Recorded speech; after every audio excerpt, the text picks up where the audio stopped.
Tempuh Jalan Damai, oleh H. Albar Sentosa Subari. Membaca berita pagi ini berjudul Tempuh Jalan Damai, di mana keluarga AR, perawat DN dan rumah sakit berdamai. Sebagai pengamat hukum dan juga sebagai Ketua Pembina Adat Sumatera Selatan mengucapkan syukur alhamdulillah semua permasalahan dapat diselesaikan secara perdamaian di antara mereka.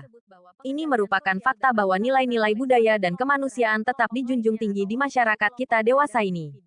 Bersumber dari kuasa hukum keluarga AR dan kuasa hukum perawat DN, mereka telah menandatangani surat perdamaian dan tidak akan melanjutkan di jalur hukum lagi telah dilakukan pada hari Jumat kemarin. Dan Senin menurut kuasa hukum AR akan dilakukan restoratif justice oleh Kepolisian Kota Palembang. Sesuai dengan tujuan hukum untuk mencapai keadilan bagi para pihak, dan mengembalikan keseimbangan dalam masyarakat sebagai filosofi hukum adat. Restoratif justice memang akhir-akhir ini sedang digiatkan oleh instansi kepolisian maupun kejaksaan. Di Sumatera Selatan hampir seluruh kota kabupaten sudah dilembagakan.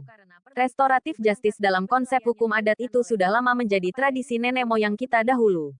Karena filosofi masyarakat hukum adat di Nusantara ini adalah bertujuan untuk mengembalikan keseimbang yang telah terganggu akibat suatu insiden di dalam masyarakat. Tentu tujuannya adalah kedamaian dan keharmonisan masyarakat yang utama sebagai komponen suatu komunitas. Hal di atas tentu tidak terlepas dari ciri-ciri masyarakat hukum adat yaitu religius magis. Bahwa sebagai manusia kita adalah makhluk ciptaannya yang semuanya kehendak Allah sebagai suatu ujian bersama. Baik melalui ujian kesenangan maupun ujian kesusahan atau musibah. Tentu harus dihadapi dengan rasa syukur kalau itu kenikmatan yang diberinya ataupun juga kesabaran kalau itu musibah. Prof. Dr. Kusno menggunakan istilah Tata Tenram Karta Raharja. Hidup yang rukum aman dan sejahtera lahir dan batin.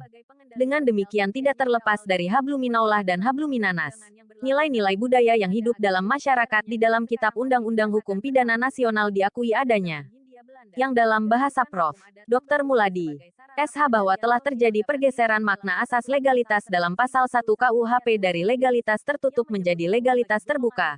Karena yang dicapai dalam tujuan hukum bukan saja unsur kepastian hukum, tapi juga kemanfaatan dan keadilan.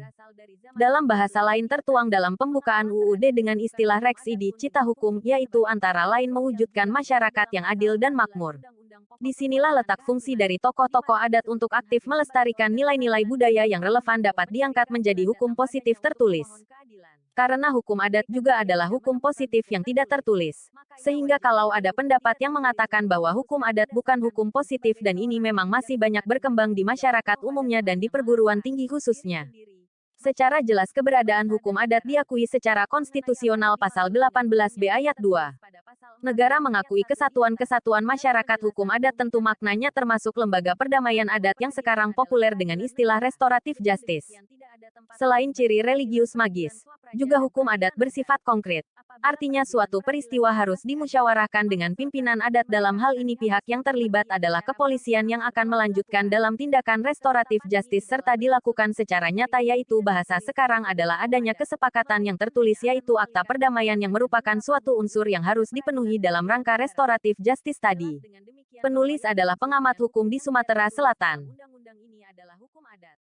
Oleh karena itu dapat dipahami bahwa hukum adat merupakan salah satu dasar